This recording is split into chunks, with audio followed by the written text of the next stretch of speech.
the cancer journey does seem to have a lot of ups, a lot of downs, and it can be quite a kind of a challenge emotionally and physically. But what is there ahead of us in terms of how we're developing treatments for cancer? What can we be looking forward to in the future? So I've heard several things while we've been talking, which I think have been really interesting. One is that it's a magic poison, what you have to take at the moment, which is very eloquent from Viv. The other is it's very aggressive, the treatment at the moment, and it's indiscriminate. And actually it's one size fits all. So it doesn't matter who you are, you will get a standard chemo treatment. And some of the trials look at different combinations of the two and where they might be used and who they might be used for. But what is happening now in research, which is very exciting, is actually we're moving to an era of personalised medicine. So essentially, everybody's cancer is unique to that person, and what will happen in the future will be that you will actually have a diagnosis based on your particular form of cancer, which will include your own genetic makeup, the genetic makeup of your cancer, things such as the microbiome, which is getting increasingly big news now and very under-researched because we've only really just discovered this microbiome, which is essentially all the bacteria that live in your gut, good and bad.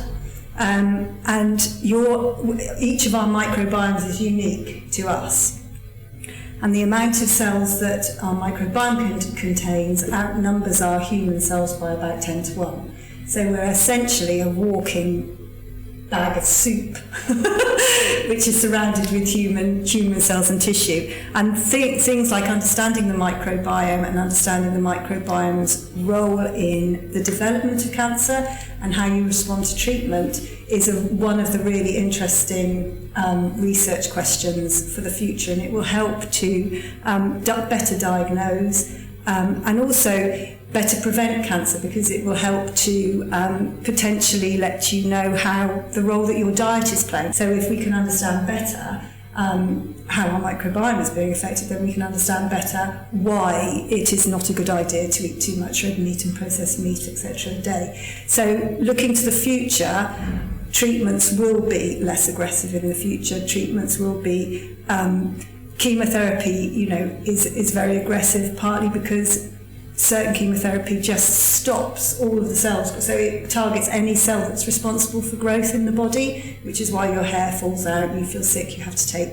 anti-sickness drugs, etc. So if we can harness new therapies based on new understandings, then we will be able to develop therapies in the future that may not necessarily be drugs, they might be other therapies. Okay, so let's move on to the last section that we have, life after cancer. So Stephanie, we'll talk about your kind of area of expertise. What happens to your patients when they get to that point of remission?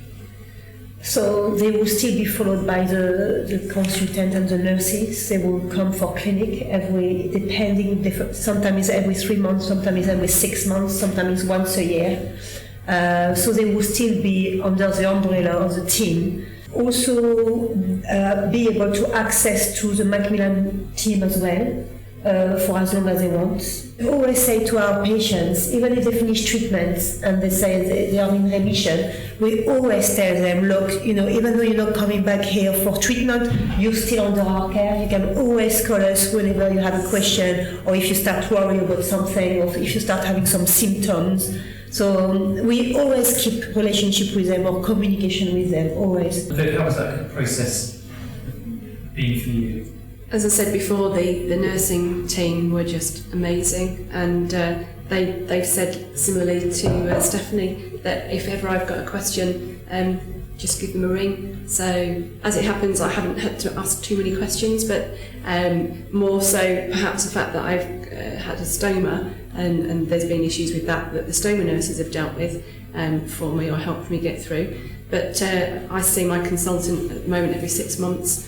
Everything's been absolutely fine. So yeah, it's just a very, very caring profession, very professional all the way along, every single step of the way.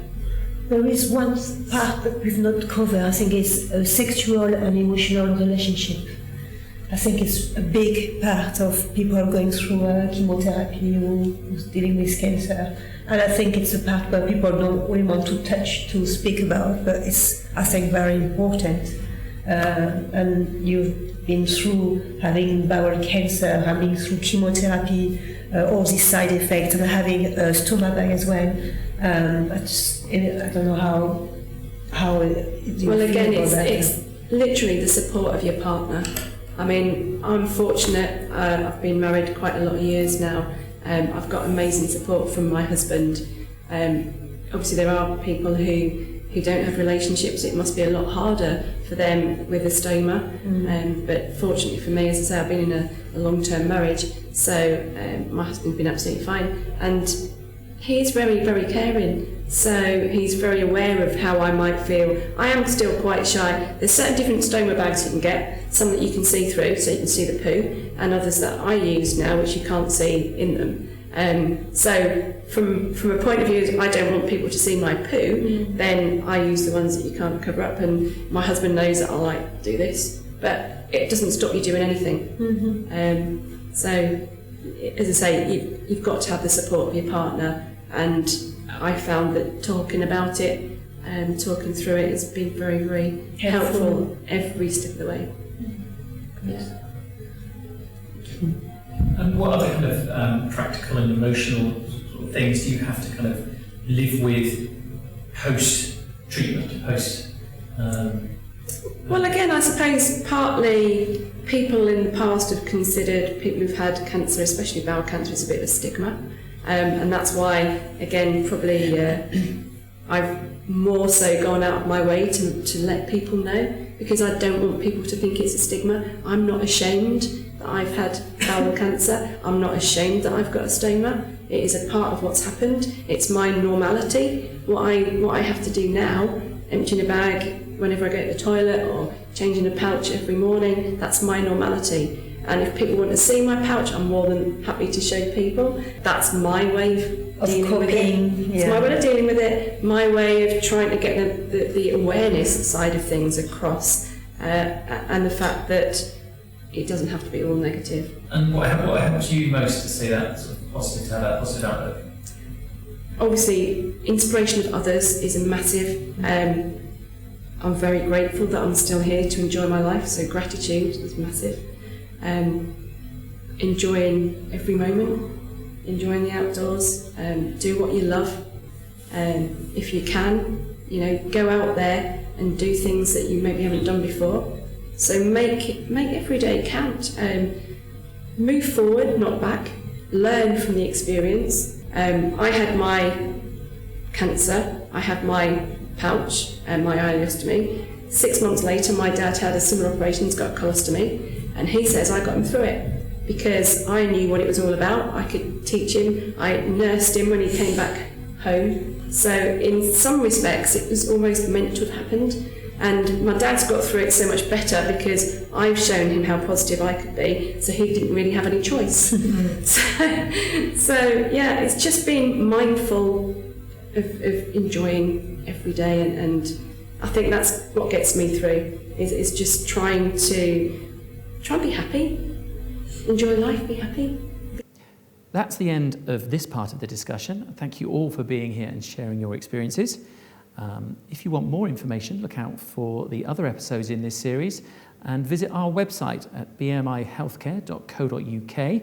Look out for the Be Bowel Cancer Aware campaign page where you can download our awareness guide.